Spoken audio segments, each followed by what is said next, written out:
आज हम Elon Musk साहब का हम स्वागत करना चाहते हैं। उनको हम बधाई देना चाहते हैं। हम उनका भारत की धरती पर स्वागत करना चाहते हैं। हम उनकी विचारधारा का स्वागत करना चाहते हैं। आपने कहा संयुक्त राष्ट्र संघ में सुरक्षा परिषद में भारत को अस्थायी सदस्य बनाया जाए। आपका इस विचारधारा का हम स्वागत करते हैं। आपने जो कहा सुरक्षा परिषद में भारत को अस्थायी सदस्य बनाया जाए, आपका वकालत, आपका विचारधारा अमेरिका को सुनना चाहिए, अमेरिका के राष्ट्रपति को सुनना चाहिए। सुरक्षा परिषद में सबों को सुनना चाहिए। सुरक्षा परिषद आज फेल है। सुरक्षा परिषद आज फेल है। एक तरफ से रूस यूक्रेन का युद्ध चल रहा है 2 बरस से। अभी हमास और इजराइल का युद्ध चल रहा है। म्यांमार में आंतरिक सुरक्षा खतरे में है। म्यांमार गृह युद्ध से जूझ रहा है। इराक, ईरान, सीरिया में पहले गृह युद्ध था। सीरिया में तो बहुत भयंकर गृह युद्ध था।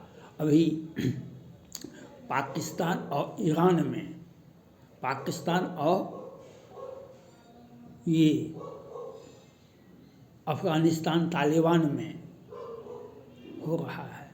तो सुरक्षा परिषद क्या किया? सुरक्षा परिषद के में 5 सदस्यों को उसका सदस्य बनाया गया, जो विश्व में सुरक्षा परिषद के, संयुक्त राष्ट्र संघ के सुरक्षा परिषद के चार्टर का, उसके एक्ट का, उसके कानून को मानना पड़ेगा। इसी के लिए सुरक्षा परिषद, इसी के लिए संयुक्त राष्ट्र संघ बनाया गया। लेकिन आज सुरक्षा परिषद में वे लोग हैं और मजबूती है उनका, जो यहाँ पर डेमोक्रेसी नहीं है। यहाँ पर डेमोक्रेसी नहीं है। हम अंतर्राष्ट्रीय कानून को नहीं मानते हैं। अंतर्राष्ट्रीय कानून को चाइना नहीं मानता है। अंतर्राष्ट्रीय कानून को किम जोंग नहीं मानता है। अंतर्राष्ट्रीय कानून को रूस नहीं मानता है। यहाँ पर डेमोक्रेसी भी नहीं है। और चाइना तो सीधे सीधे सुरक्षा परिषद को ठेंगा दिखाता है। इस वक्त चाइना को लिया गया था, उस वक्त भी डेमोक्रेसी नहीं था। 1989 में चाइना के सेन चौक पर आंदोलनकारी प्रजातंत्र समर्थक छात्रों पर क्या 1000 गोलियां चलाई गई थी, क्या 1000 लोग मारे गए थे। लेकिन सुरक्षा परिषद ने क्या किया? क्या किया? अमेरिका के राष्ट्रपति तत्कालीन क्या किए? सुरक्षा परिषद, संयुक्त राष्ट्र संघ कुछ भी नहीं कर सका। आज वही स्थिति पूरे विश्व में है। आज पूरे वही स्थिति, उससे भी भयावह स्थिति आज पूरे विश्व में है। आप रूस, यूक्रेन, कितने लोग मारे गए, आम आदमी से लेकर के रूस के सैनिक हो या यूक्रेन का सैनिक हो, क्या हर्ष है। आज विश्व में परमाणु बम एक छोटा हथियार बन गया। हर देश के पास में इतना बड़ा बड़ा परमाणु बम बना हुआ है, इतनी संख्या है जो कुछ मिनट में किसी भी देश को तबाह कर सकता है। लेकिन आज सुरक्षा परिषद में सुधार के लिए वकालत करते हैं सभी, अमेरिका हो या फ्रांस हो या ब्रिटेन हो, लेकिन सुरक्षा परिषद को ही नहीं बचा सकते हैं तो आप किसको बचाइएगा? अब जब सुरक्षा परिषद को आप नहीं बचा सकते हैं तो हमको क्या बचाइएगा? सुरक्षा परिषद अपने उद्देश्य में फेल हो गया है। सुरक्षा परिषद अपने उद्देश्य में फेल हो गया है क्योंकि चीन का दबदबा है, अमेरिका का स्वार्थ है, अमेरिका का स्वार्थ है, चीन का दबदबा है। चीन अपना बुद्धि कौशल से कभी रूस का समर्थन कर देता है, रूस उसके पक्ष में आ जाता है तो वह फेल हो जाता है। लेकिन अब जो संस्थाएं हैं अंतर्राष्ट्रीय, यहाँ पर आशा का किरण है विश्व को। क्या क्या सुरक्षा परिषद ने हाल के वर्षों में क्या किया? कोरोना से पूरे विश्व में 5 करोड़ से अधिक लोग मारे गए। अमेरिका के राष्ट्रपति जो बाइडेन साहब ने, ट्रंप साहब ने तो बहुत तीखी आलोचना किया था चाइना का, लेकिन WHO के जो तत्कालीन अध्यक्ष थे वह भी कहता था चाइना का वैक्सीन ठीक है, भारत का वैक्सीन गलत है। जो WHO का अध्यक्ष है, सेक्रेटरी थे, वह कहते थे जो चाइना का वैक्सीन ठीक है, भारत का वैक्सीन गड़बड़ है। तो ऐसे व्यक्ति चाइना के द्वारा उनका समर्थन से वह नियुक्ति हुआ था, जो दुर्भाग्यवश नहीं था। अमेरिका कुछ कर नहीं सका, ट्रंप साहब कुछ नहीं कर सके, रूस चाइना के पक्ष में पीछे खड़े थे, ब्रिटेन फ्रांस कुछ नहीं कर सके। आज कौन देश का लाखों लाख लोग नहीं मरे थे?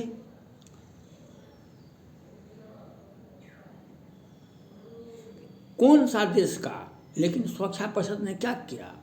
आज आंख खोलने की आवश्यकता है। ट्रंप साहब, आपको आगे आना होगा, आपको आगे आना होगा। अगर सुरक्षा परिषद को मजबूत करना है, वह अपने उद्देश्य में आगे भविष्य में थोड़ा सा भी जिम्मेवारी लेगा, वह तभी ले सकता है जब भारत सुरक्षा परिषद का अस्थायी सदस्य बनेगा।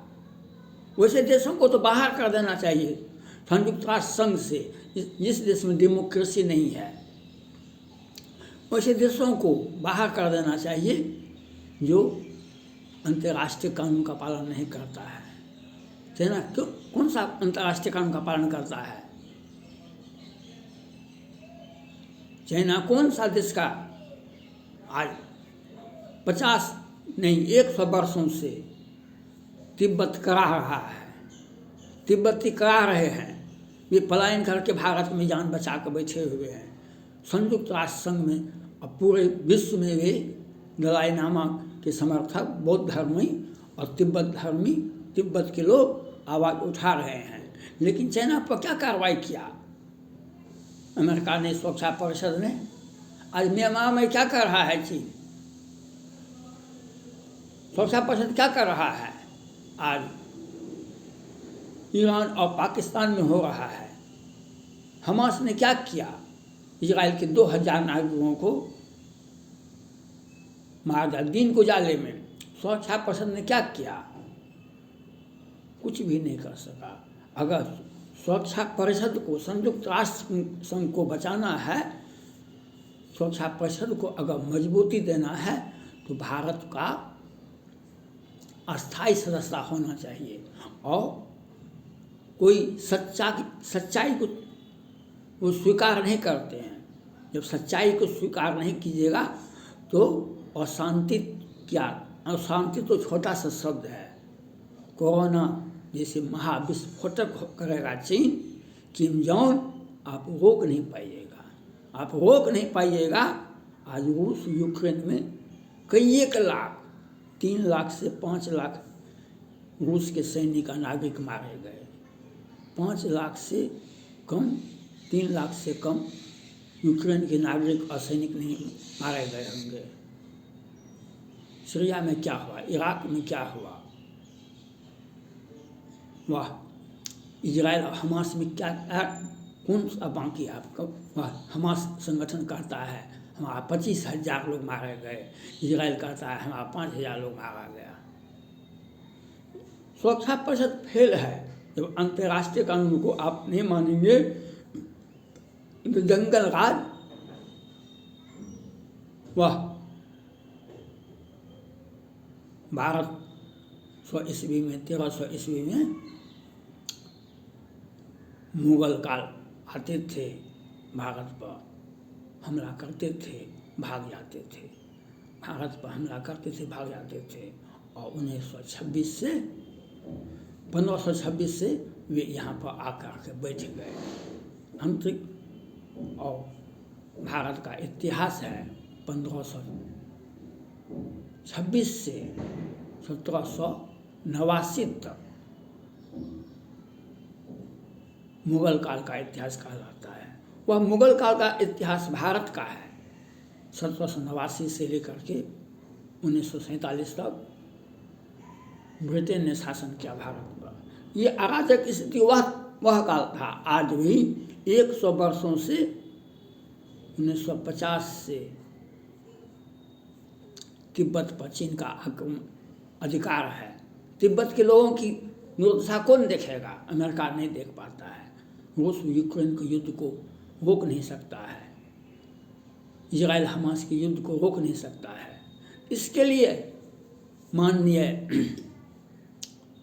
एलन मस्क साहब ने कहा सुरक्षा परिषद में भारत की सदस्यता होनी चाहिए, अस्थायी सदस्यता होनी चाहिए। हम उनके विचारधारा का स्वागत करते हैं। हम अमेरिका के राष्ट्रपति, ब्रिटेन के प्रधानमंत्री और फ्रांस और जापान से आग्रह करते हैं आप बहुमत से निर्णय लीजिए, चीन को बाहर कीजिए और भारत को अस्थायी सदस्यता दीजिए। अगर ऐसा नहीं करते हैं तो आप अस्थायी सदस्य हैं रहेंगे तो, लेकिन आपको रोने के लिए कटोरा भर जाएगा। आँख का आंसू चाइना ने जो लोगों के आँख में, विश्व के लोगों के आँख में, अमेरिका, फ्रांस, भारत, पूरे विश्व के लोगों को कोरोना के माध्यम से 5 करोड़ लोगों को मारा। क्या किया आपने? आप तो सुरक्षा परिषद का सदस्य थे, अस्थायी सदस्य थे। क्या किए? मानवता को बचाने के लिए, विश्व में शांति स्थापित करने के लिए भारत का सुरक्षा परिषद में एक मजबूत दावेदारी होनी चाहिए, एक मजबूत अस्थायी सदस्य होना चाहिए। उनकी बातों को सुनना पड़ेगा। विश्व में शांति स्थापित करने के लिए भारत का ये नीति वह सार्थक होगा। सच्चाई को आप झुठला सकते हैं, झुठला देंगे बहुत वर्षों तक। आज सच्चाई को 500 वर्षों के बाद आज भारत में अयोध्या में रामलला का मंदिर बना, राम का अस्थायी मंदिर। और कितना देश में जिहादी गैंग, विदेश में जिहादी गैंग, और क्या धमकी दिया, हम खून की नदियां बहा देंगे, हम अयोध्या में राम का मंदिर बनने दें। ये आतंकवादी वही हैं जो सुरक्षा परिषद के भी सदस्य हैं, संयुक्त राष्ट्र संघ के सदस्य हैं सुरक्षा परिषद में, लेकिन अंतर्राष्ट्रीय कानून को नहीं मानते हैं और अपने देश में आतंकवादी का निर्यात करते रहते हैं और आज आंख में आंसू लेकर के बौखते हैं। अगर हम एलन मस्क साहब का स्वागत करते हैं, भारत का जो वकालत किए, हम आपका स्वागत करते हैं। थैंक्स।